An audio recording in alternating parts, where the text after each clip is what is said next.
Unless you've been living under a rock, you may have noticed that Microtech has updated their OTF automatic knife selection recently. And so you might be asking yourself, should I buy a new Microtech OTF with all of the new technology? Is it worth it? Or is it just more of the same under a different name? Today, we've got a new Microtech Mini Hera 2 in hand to review and to answer that question specifically. Let's go ahead and check it out.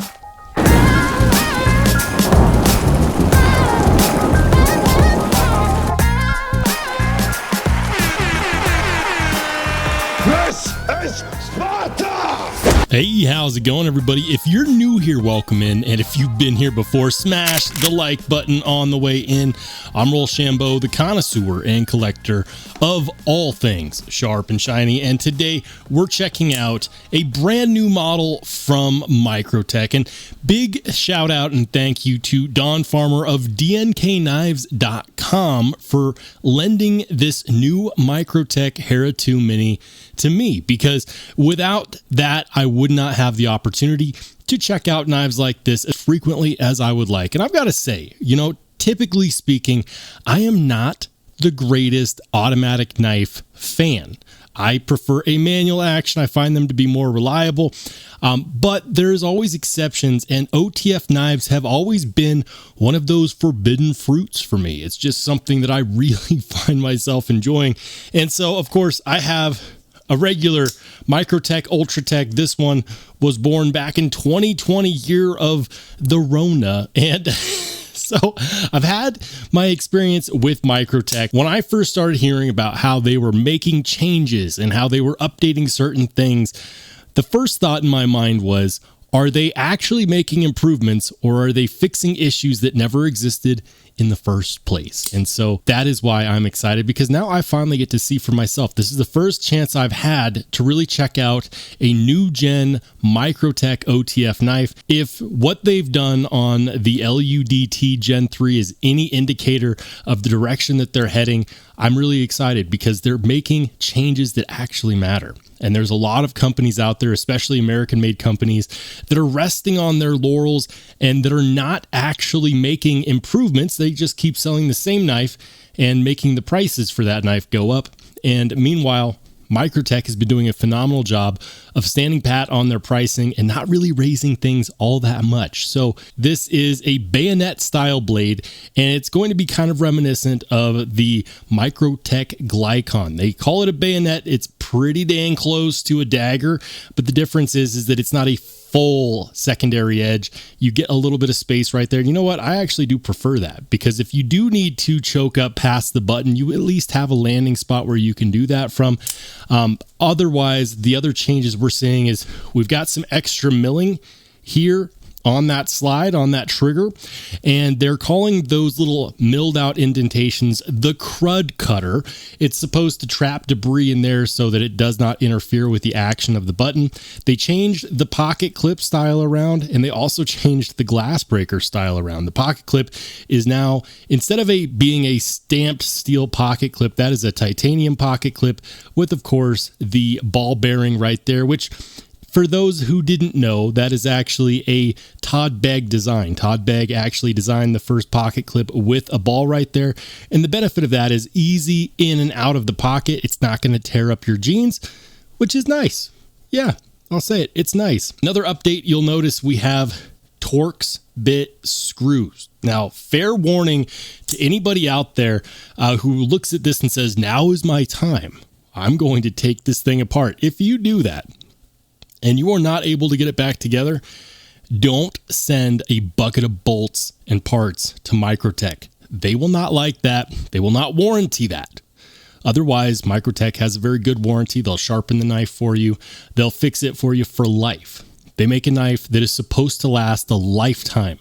And that is one of the reasons why they're not necessarily cheap, because they're not cheaply made. They warranty it for life. They'll sharpen it for life. While you can do that now, I do not suggest it. Watch all the YouTube videos you want, but if you're not used to taking apart OTF knives, I wouldn't begin here. I would get a cheap OTF first, learn the ins and outs, then start tinkering with something like your expensive Microtech. But really, you really should never have to take this apart.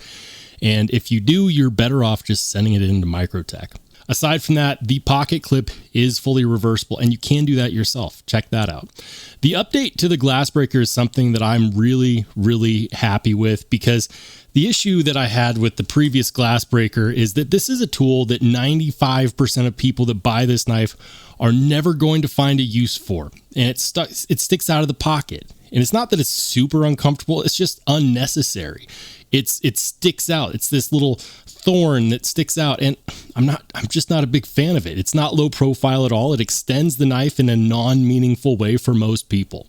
But moving on to this is actually much closer to what we're now seeing from Heretic, the Tony Marfione Jr. OTF knives. Look at that.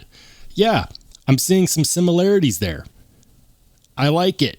I like it a lot. It's low profile. It makes sense. It's more low profile than the Heretic Manticore S, however. And don't worry, we'll get into a comparison about this quickly. Another big improvement that they made is that now it has what's called the dual fuel action, which is super effortless deployment and retraction. One of the complaints many people had was the stiffness of this trigger switch on their regular models, on their Troodon, on their ultratech, on all of them. People were just complaining. And honestly, it's not something I ever had an issue with. I kind of liked having a stiffer trigger because it was one of those things where I just never worried about accidentally firing it. It's intentional. And the more you carry an OTF, the better you get. You build up thumb muscles. It just becomes second nature. But I noticed after not carrying this for a long while and picking it up that all of a sudden I was like, wow, yeah, that is much more difficult to fire than I had anticipated. So it's just one of those things that you would have to get used to on previous models. On this, it is truly effortless. I could do this with one finger, no issue. Anybody could fire this. Anybody could retract this. And maybe that's a safety caution type thing to think about too, because if you have little ones in the house, don't leave this knife around because they will in fact be able to fire it. Whereas if I was to hand this to a child, chances are they wouldn't be able to fire this. I handed this to my wife. She wasn't able to fire this. I handed this to a male coworker. He wasn't able to fire this. So I can tell you that an extra bonus to the old school model not being easy to fire is you get the added security of knowing that it's not going to end up in the wrong hands and be as dangerous as it could be. So there is that. But lo and behold, this is actually much, much more easy to fire. It's smooth. It's the most refined action I've ever felt in a Microtech anything. It's very intentional. And on top of that, they upgraded their game. Look at that. We've got milling.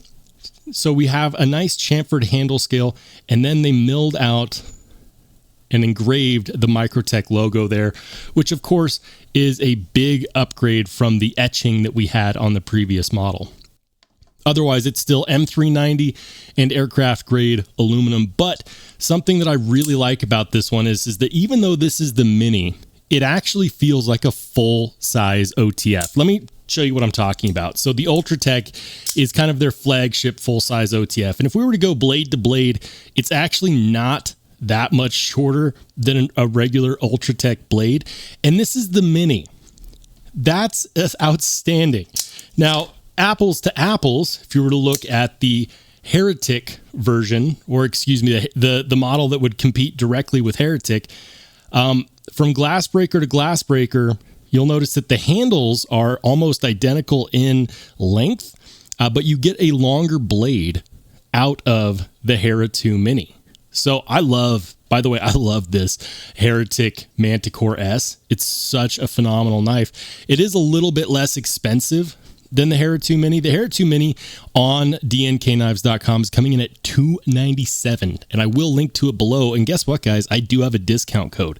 It will not be an affiliate link, so whether you buy something from DNK Knives or not, I don't get anything out of it, but I do have a discount code, and I checked, and it works. So you can actually basically save yourself the taxes, the shipping, and like $7. You could save yourself about $30 on the Hera 2 Mini with Rollshambo 10. Save yourself 10% off.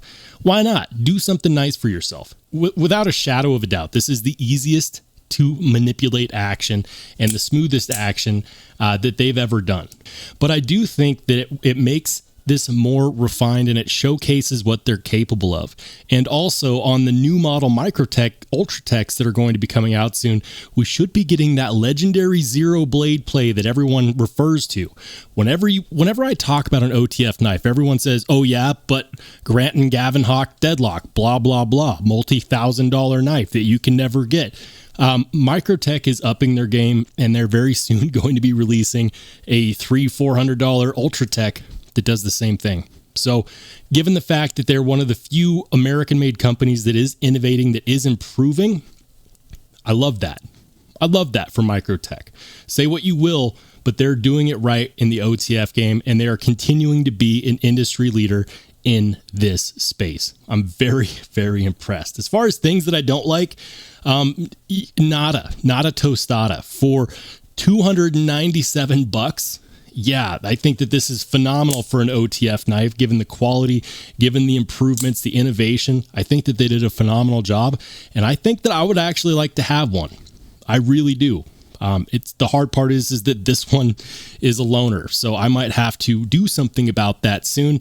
And yeah, we'll see. I'm really excited for where Microtech is headed. I think that they're doing a great job, and I want to see what they do next. But what are your thoughts? What do you think of the Microtech Hera 2 Mini? Is this something that you might want to pick up? Is it too small for you? Is it too much money? Let me know in the comment section down below. If you watched this far and you haven't done so yet, make sure to subscribe. And by the way, if you want to watch more awesome knife and EDC content, go ahead and click on one of the videos that pops up next.